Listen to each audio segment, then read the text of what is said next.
આજે ચૈત્ર સુદ 14નો દિવસ એટલે જાફરાબાદ ખારવા સમાજ માટે એક જીવતો તહેવાર, એક રીતે કહું તો તરતો તહેવાર. કારણ કે વર્ષોની પરંપરા મુજબ આજરોજ અમારે ખારવા સમાજની અંદર એવી એક માન્યતા અને એવી પરંપરા છે વર્ષોથી ચાલી આવી છે કે આ દિવસે જેના ઘરે બોટ હોય તે બોટ માલિકો પોતાની બોટ જેવી એક બીજી પ્રતિકૃતિ તૈયાર કરે છે અને એ પ્રતિકૃતિમાં પ્રસાદી તરીકે સેવૈયા, ચણા, શ્રીફળ એની પૂજન અર્ચન કરી અને પછી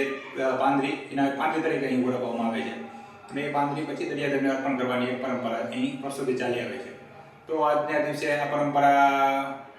લોકો ઉજવે છે અને એની પાછળનો જે ભાવ છે એ રીતે જોડાયેલો છે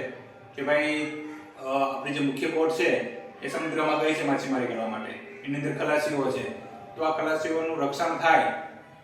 દરિયાદેવીનું રક્ષણ કરે એ માટે બહેનો દરિયા કિનારે જાય છે, દરિયાનું પૂજન કરે છે અને સાથે સાથે પ્રાર્થના કરે છે કે હે દરિયાદેવ,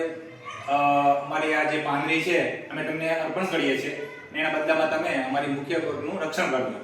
તો આ પાંદરીને તમે રાજી ખુશીથી પોતામાં સમાવી લ્યો અને અમારી જે મુખ્ય બોટ અને જે ખલાસીઓ છે એનું તમે રક્ષણ કરજો. તો આ એક ભાવ એની પાછળ છુપાયેલો છે. તો આજે આ જીવતો તહેવાર, તરતો તહેવાર અમે આજે ઉજવ્યો છે અને બધા રાજી ખુશીથી આખો ખારવા સમાજ સાથે મળી અને આ તહેવાર ઉજવે છે. બસ, તો આ એની પાછળ જોડાયેલી એક વાત છે.